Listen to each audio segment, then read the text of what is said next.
Boa tarde, hoje é sexta-feira, dia 1º de dezembro de 2023. Estamos reunidos aqui, o Grupo de Conjuntura, para mais um podcast. Esta semana, a gente teve várias informações sobre o mercado de trabalho. Já faz tempo que a gente não estava conversando sobre o mercado de trabalho. Tá? Só para antecipar, semana que vem teremos a divulgação do PIB, e aí teremos mais informações sobre como que está andando o nível de atividade.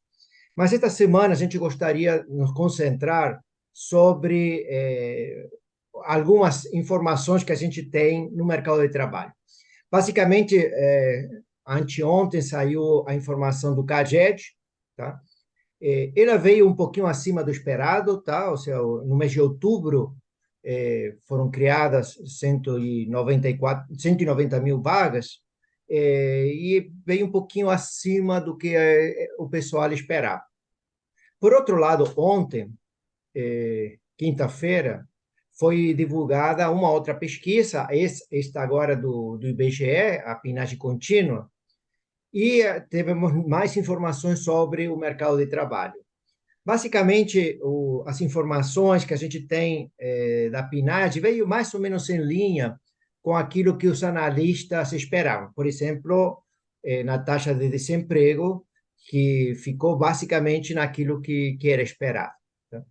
Para conversar sobre esses temas, sobre o andamento do mercado de trabalho, algumas de seus destaques, suas características mais importantes, a professora Margarida Gutierrez vai fazer uma análise tanto do CAGED quanto da PNAD contínua, tá? Tentando destacar, não, os aspectos mais salientes. Tá?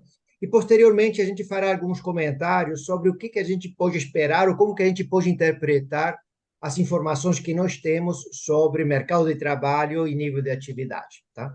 Então, Margarida, então, você pode falar. Ok, Lixa, muito obrigada pela apresentação. Bom, então eu queria começar colocando uma questão de ordem metodológica. O CAGED, que é uma pesquisa que a gente vai falar dos números que saíram na quinta-feira, na quarta-feira, e a PNAD, que é a divulgação do IBGE, são pesquisas que têm metodologias diferentes.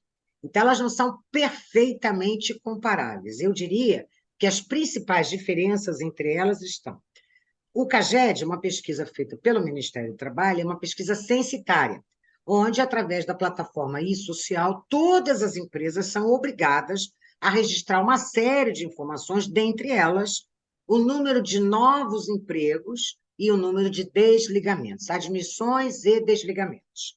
E é uma pesquisa realizada no mês, né? Então, é uma pesquisa censitária realizada no mês. Então, todos os dados se referem ao mês em questão, que no caso nosso é outubro. Além disso, o CAGED só registra dados de emprego formal. Então, são aqueles empregos que têm por trás uma CLT. São empregos formais. A PNAD é uma pesquisa mensal, mas que todos os dados divulgados nela são dados trimestrais, média móvel trimestral. Então, por definição, é um dado mais suavizado.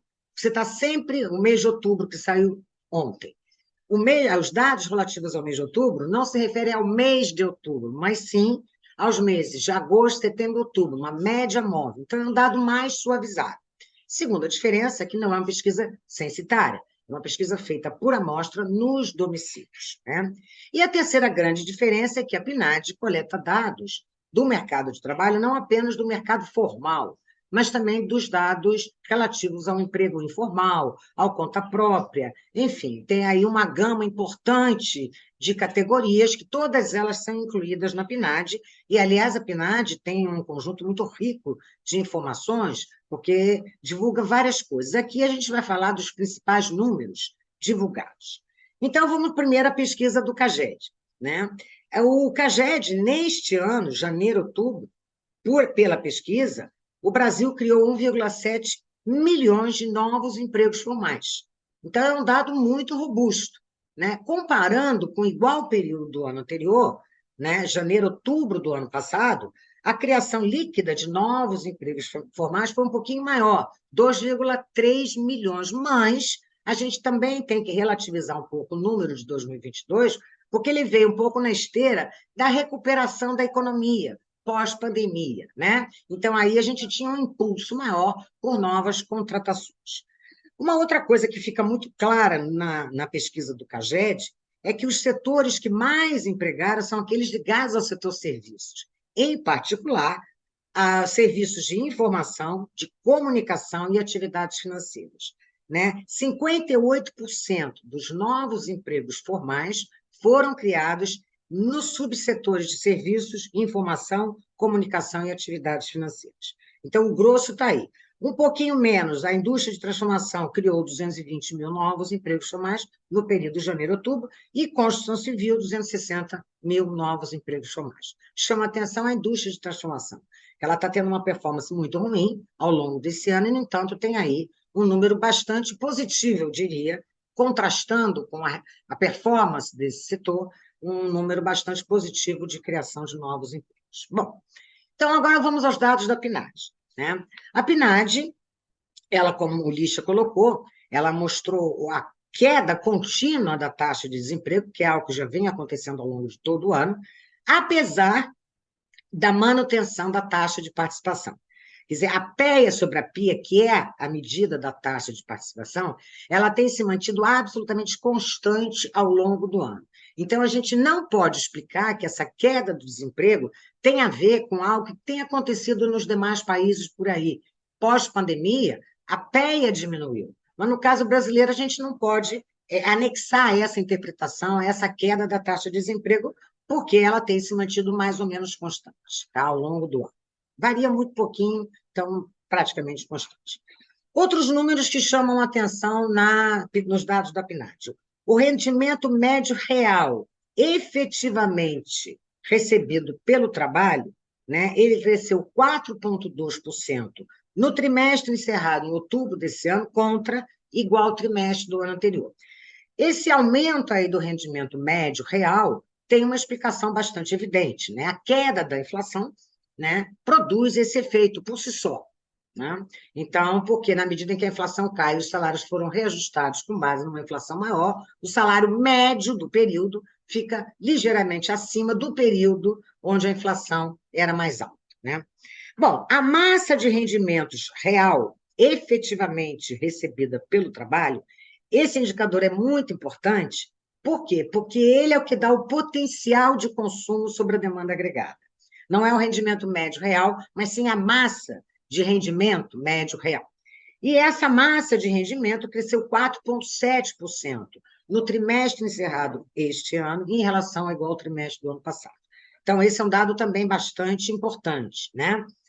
O nível de ocupação chegou ao recorde de 100 milhões de pessoas. Isso é recorde na série histórica, e representa um avanço de 0,5% no trimestre encerrado 2023, outubro, contra igual período do ano anterior. Né? A taxa de informalidade tem se mantido mais ou menos constante. Então, o que a gente pode depreender desses números, sem análises mais pormenorizadas, porque a PNAD é muito rica, como eu coloquei em termos de informação, é que o mercado de trabalho continua, né, bastante resiliente. Por que a gente está chamando atenção para isso? Porque o nível de atividade econômica ele está desacelerando. Há uma perspectiva, o PIB do terceiro trimestre vai ser divulgado agora pelo IBGE, na próxima semana, no início, e ele, a maior parte dos analistas já tem aí, né, uma perspectiva de que esse PIB deve ter uma taxa de crescimento negativa, né, por todas as pesquisas que já saíram, a pesquisa industrial, a pesquisa comercial, a pesquisa de serviços, né? Então, isso tudo já está mais ou menos projetado, e nós teremos, provavelmente, uma queda. Né? Então, aí vem a pergunta, mas o que está acontecendo com o mercado de trabalho? Ele ainda não está sofrendo esse efeito. A gente sabe que o mercado de trabalho ele opera com defasagens. Né? Então, ele é o último a entrar na crise, né? E é o último a entrar na crise e é o último a sair da crise, num processo de recuperação. O que a gente está vendo hoje é uma desaceleração da economia, mas o mercado de trabalho ainda não deu sinais, nem com lag, nem com nada, ele ainda não deu sinais de que ele está começando a acomodar, embora, agora a gente pode abrir essa discussão, né, Lixa, falar um pouquinho de perspectivas, que a gente pode depreender daí, daqui Tá? para frente. Lixa, então vamos lá. E eu gostaria só fazer dois pequenos comentários metodológicos, só para complementar um pouco a apresentação da Margarida. Um ponto é que essa taxa de desemprego, que no mês na média de 3 meses, como a Margarida falou, agosto, setembro e outubro, foi de 7,6%, na verdade, deveria ser corrigida de alguma forma por um comportamento sazonal. Esse mês, esse trimestre, não, encerrado em outubro, é notadamente um período em que existe muita mais contratação de mão de obra, não seja pelas encomendas que foram feitas na indústria, seja pela ativação do comércio agora no final do ano. Se a gente corrigisse por algum componente sazonal, isso é claro que sujeito a vários comentários metodológicos sobre ajuste sazonal, mas ela seria um pouquinho maior, 7,9. Tá? Então, temos, de qualquer forma, devemos ter, provavelmente este ano, uma taxa de desemprego média do ano por volta de 8%, não? Bastante baixa. Tá? Então, uma coisa seria a importância do componente sazonal nesses dados. O segundo ponto, que é um ponto que a Margarida destacou, o fato de a gente ter por primeira vez um número de ocupados superior a 100 milhões, isso se deve, em parte, porque a PNAD, que, como a professora Margarida falou, é feita por amostragem, não? Um pequeno número de domicílios são consultados e analisados. E depois, usando a projeção da população que o IBGE tem, é feito uma análise sobre o número de ocupados, uma inferência de quantos ocupados a gente tem ou quantas pessoas desocupadas tem a nível nacional. Tá? O problema está de que o censo que foi feito este ano teve um número de pessoas aqui na população no Brasil menor que aquilo que tinha sido a previsão do IBGE. E esses dados do censo ainda não foram carregados na PNAD. Provavelmente devem ser carregados no começo do ano que vem, a partir do mês de março, provavelmente. Tá? Então, se a gente corrigisse esse número, essa amostra da PNAD, pelo que seria nos dados do censo, o número seria menor que 100 milhões. Não poderia estar, o número de ocupados no Brasil poderia estar mais perto de 94 milhões. Mas a população brasileira também é bem menor, não? O censo mostrou que a população brasileira são 203 milhões. Tá? Então, eu queria só fazer um comentário desses dois pontos, não? A importância da sazonalidade e o fato que a PNAD ainda vai ter que corrigir esses dados que foram apresentados hoje, quando carregue o censo na sua base. Tá? Mas o ponto que a Margarida destacou, não? O ponto que a Margarida destacou. O que a gente pode esperar sobre Essa é a mercado de grande trabalho? pergunta. Basicamente, o que a gente pode esperar sobre emprego e rendimento do trabalho? Tá? Então, a Margarida basicamente está nos fazendo o cenário que ele está falando, é que, por um lado, a gente está vendo ainda o mercado de trabalho bastante aquecido, seja porque a taxa de desemprego está caindo, tá? Na verdade, na margem, a população ocupada está um pouquinho mais estagnada, não? Ela já não está crescendo tanto. O que está crescendo É, mais é o rendimento médio, tá? é. Mas se a gente for fazer uma inferência olhando para o mercado de trabalho, a gente deve esperar, tá? Que essa população ocupada fique relativamente estagnada, não cresça nos próximos trimestres que forem sendo informados, não? No mês de novembro, dezembro e tal, e que em algum momento do ano que vem isso pode reverter acompanhando o nível de atividade. Tá? O problema que a Margarida destaca é que o mercado de trabalho tem uma defasagem em relação ao nível de atividade. Tá? E não sabemos exatamente quanto que é essa defasagem, Margarida, não? Ou qual seria a elasticidade É. do emprego em relação ao ao nível de produto, atividade. tá? É. Mas, em princípio, a gente deveria esperar uma certa estagnação da população ocupada, tá? Um ponto que Margarida destacou que é importante é sobre taxa de participação. Ela tem destacado que tem ficado estagnada, não? Tem ficado basicamente num patamar 61,5, sei lá, a última informação é 61,7. A gente acha que isso podemos esperar que isso continue, não? A oferta de trabalho continue relativamente fixa nesse sentido, tá? Mas devemos ter uma redução, provavelmente, da demanda de trabalho, tá? Mas não sabemos exatamente quando, tá? É. Então, um pouco os analistas têm falado isso, não? Os sinais não estão claros ainda. Se a gente tivesse que dar uma tendência, a gente diria que tem uma tendência baixa, tá? É. Mas Eu está também difícil diria prever, isso. Margarida, É, o montante e o momento em que essas coisas isso vão acontece. acontecer. Inclusive, Lixa, lá no início do ano, as perspectivas é que o mercado de trabalho, nesse momento, já estaria num processo de desaceleração maior, caso se confirmasse a desaceleração prevista para o segundo semestre. E isso ainda não aconteceu. Como você colocou muito bem, na margem, a gente percebe um crescimento um pouco menos vigoroso, mas nada a ponto de dizer, olha, o setor já entrou em compasso com o nível de atividade econômica. É. Você destacou, não, uma palavra que é a palavra resiliente, não? O mercado de trabalho se Resiliente. mostrou resiliente, não? A gente Porque tem usado muito. a gente esperava uma desaceleração do mercado de trabalho e, digamos, por essa razão a gente é mais cauteloso no momento em relação a nossas É, as nossas expectativas, perspectivas, para a tá? gente não errar de novo, né, Liz? Tá? De qualquer forma, o rendimento médio, esse Está sim crescendo. continua crescendo, tá? É.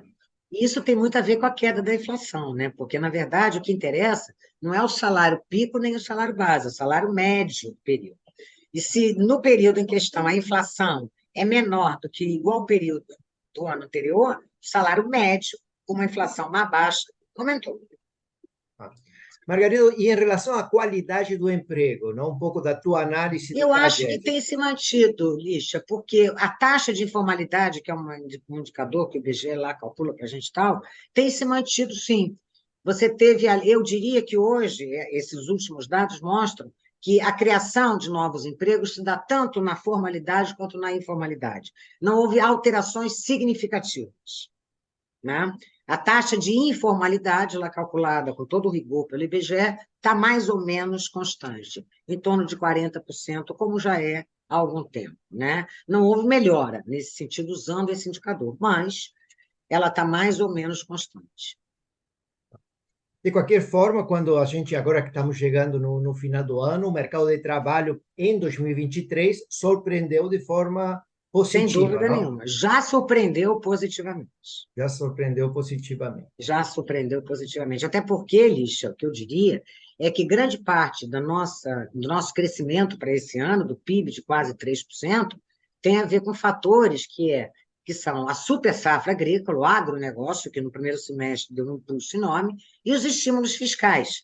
Então, na verdade, esse estímulo ao nível da atividade econômica não veio do mercado, não, quer dizer, o que a gente tem aí é que não veio do mercado de trabalho, né? Você tem impulsos muito fortes. O papel do mercado de trabalho nessa história foi muito menor, porque Tá? você teve fatores exógenos muito fortes para explicar o PIB de quase 3% que a gente vai ter aí no ano. Tá? Então, a gente vai ter que continuar analisando e estudando um pouquinho Analisando. o mercado de trabalho, É, um pouco para entender um pouco melhor sua dinâmica, dada essa surpresa que a gente teve este ano, tá? É que é. tem outras surpresas na economia brasileira, não? Por exemplo, eh, este, esse resultado surpreendente do mercado de trabalho deveria criar pressão na inflação de serviços, por exemplo. E isso não tem acontecido, não? É outro enigma, não? Outras são E temas no que consumo das famílias também, Liz. E a gente consumos não está vendo isso acontecer. isso, tá? É Não está vendo. consequência, sempre a gente fica sempre pesquisando e analisando e se surpreendendo com É, algumas dinâmicas que não estão tão é, claras, tá? De aí não que a tão gente está claras, sendo não. cauteloso em relação à nossa E, sinalização, tá? Em e vamos. princípio, existe uma tendência à baixa para na baixo. criação de ocupação e um desaquecimento do mercado de trabalho, É. mas não E eu sabemos nem iria como. mais longe, porque eu diria que com essa performance do mercado de trabalho, o consumo das famílias teria uma performance maior, melhor do que aquela que eu acho que vai vir por aí, do terceiro trimestre. Mas vamos aguardar os Vamos dados do aguardar. IBGE. Como a gente falou, semana que vem temos na terça-feira a divulgação do PIB e a gente repercutirá e analisará esses indicadores, não, de nível de atividade e do PIB. Tá? Então, agradecemos vocês terem participado também deste porquê. Um abraço a todos e até a semana que vem. Tchau, gente.